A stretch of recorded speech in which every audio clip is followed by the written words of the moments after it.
Welcome back to Filmy Tales. Today I will show you a comedy, fantasy, mystery film of 2009 titled Symbol. A Japanese man wearing very colorful pajamas wakes up in a white, empty room with no doors or windows and no apparent ceiling. When he approaches one of the walls for a closer look, he finds something peculiar sticking out of it, a protuberance shaped like a male member. After poking it a couple of times, he presses the tip, which causes hundreds of giggling baby angels to come out of the floor and walls, staying there only for a couple of seconds before they go back the way they come. One thing they leave behind, however, now all their members are sticking out of the wall and floor. This is the phase known as learning. As he sniffs the finger he used to touch the weirdly shaped button, the man screams in fear, followed by crying out and begging for help from whoever may be around, to no avail. He decides to start pressing the various buttons to see what happens, and every time he does, a different random object falls into the room, from a small toothbrush to a big vase. By pressing the same button again, he is given the same object, and that's how his testing of this concept on one particular button gives him a big pile of chopsticks. His amusement is short-lived, however, when he presses the button next to the chopstick one and a small cart comes out of the wall and hits him on the legs. The next button he presses after crying out in pain transforms into a butt, which passes gas on his face. Hours later, the man has accumulated a huge variety of random objects in the room, and when he throws the ball at the wall, it presses a button that gives him sushi. This excites him since he's been getting hungry, but he realizes that he's missing soy sauce. He asks his captors for it, but as always, he gets no answer, so he repeatedly presses one of the buttons until he has a bunch of sushi in front of him but still no sauce. Giving up, the man proceeds to eat the sushi, which he finds rather delicious, and once he's finished the last piece, he presses the button for more, getting furious when a bottle of soy sauce finally shows up. After angrily pushing the bottle out of the way, he presses a different button and gets a pair of old-school 3D glasses. When he puts them on, he manages to see a baby angel pointing at his member, and the man gets happy because he thinks he may have found the answer.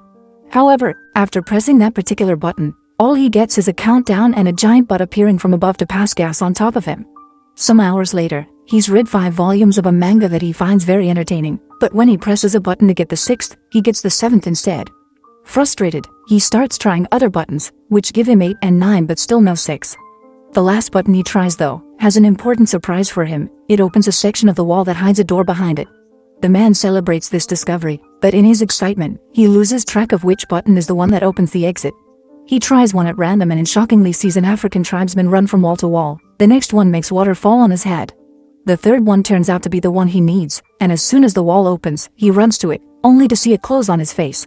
His second try ends the same way, and it's then he realizes that the door stays open as long as the member tip is down, so he starts trying out different ways to achieve it.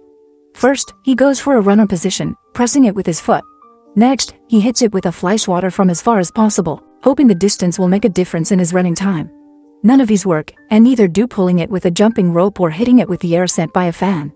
His following plan is to get on the cart and push it after pressing the button, but after a few tries, he comes to accept he simply can't control it. What he needs to do is find a way to keep the button tip down. He puts the huge vase on top of it, but the button manages to stick back up again, so the man reaches the conclusion that he needs to fill the vase to make it heavier.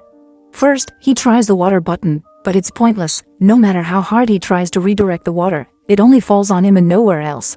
His next attempt involves filling the vase with sushi, but it becomes so heavy he can't even pick it up. The neck of the vase is also too narrow for his hand to go through, so the man has no other choice but to use chopsticks and remove a bunch of sushi piece by piece. Moments later, once he's removed enough, he manages to barely pick up the vase, so he does exactly that and takes it closer to the buttons. When he gets there, he finds himself having to put down the vase on the floor because he has lost which button it was again, and when he tries one, the African tribesman comes out and accidentally bumps into the base, causing it to crack and break in half. This sends the man over the edge, who, as he freaks out and yells nonstop, finds the right button and begins covering it with sushi. This, of course, doesn't work either, and the little member pops up among the rice. Then the man tries covering the button with tape, followed by tape plus a steel plate, but nothing works. After taking some painkillers to deal with the pain caused by the door every time it hits him on his back and a nap as well, the man wants to wash his teeth, so he presses a button to get water. It was the wrong button though, and this one reveals a rope falling from the ceiling. This instantly improves his mood because it gives him an idea for a new plan. He opens the door, then uses the rope to swing himself across the room and make it before the door closes. Sadly, when he tries to open the door behind the fake wall, he discovers it's locked. He returns to the room just in time before the door closes, although it manages to hit him on his way out anyway, and in frustration, he kicks the wall, activating one of the buttons and revealing the key floating in the middle of the room. Like it happens with the door though, it goes away when the button perks out again, so the man must find a way to keep both the key in the room and the door open. First, however, he needs to find the button again, because he got distracted and lost it. By observing more or less where his foot would have landed when he kicked the wall, he chooses a button only to get a dog coming out of the wall to bark at him. The same happens with the next button, but luckily, the third try is successful. While keeping his eyes and a pointing hand at the button, the man walks backward and grabs a piece of sushi fish that he takes back to the wall to mark the right button with. When he presses it, however, the dog comes out again. This time he finds the button faster and proceeds with his plan. He makes the rope appear and swings on it to reach the different buttons, but it is still enough. As he falls to the floor, he sees a plunger he had gotten from one of the many buttons, and gets an idea on how to solve his little issue. He can use the plunger to touch the wall and push himself farther. After one failed attempt, the plan goes smoothly, and the combination of swinging on the rope and pushing himself with the plunger allows him to press the button key, grab the key, press the door button, and reach the door before it closes. He wastes no time and inserts the key in the lock, quickly turning it, but when he tries to open the door, he finds a nasty surprise. It also has a separate lock on the top that requires 3 members to open it. The man rushes out, getting hit by the door as it closes, and in frustration, he throws the plunger at the opposite wall, activating the button that releases the African tribesman.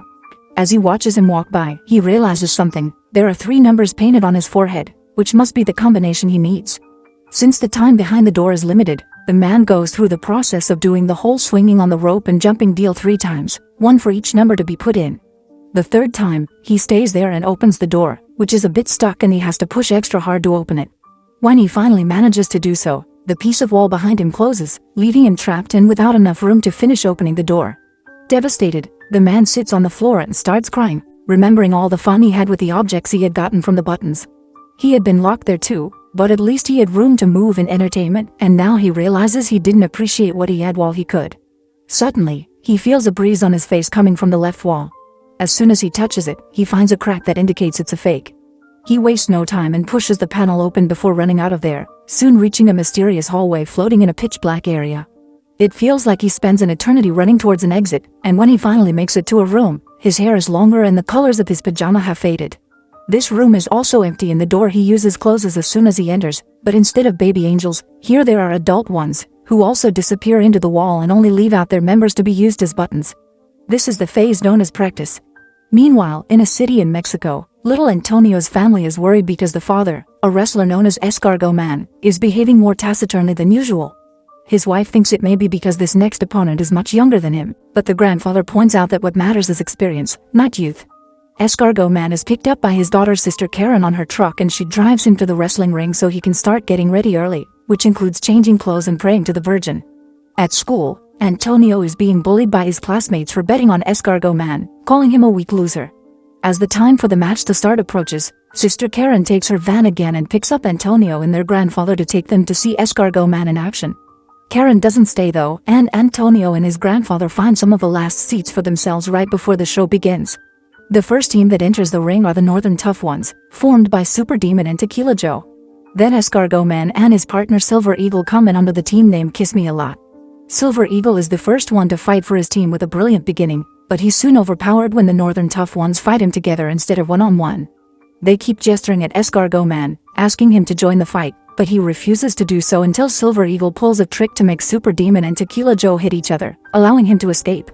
Escargot Man is quickly overpowered as well.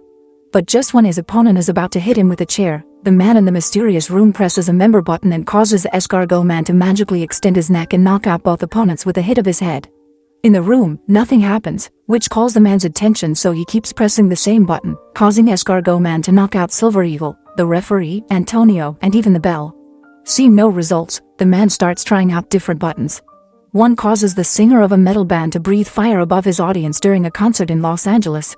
The other makes a Russian magician fail his trick when he tries to make his assistant disappear, and the third one makes a man in China bark at his own dogs.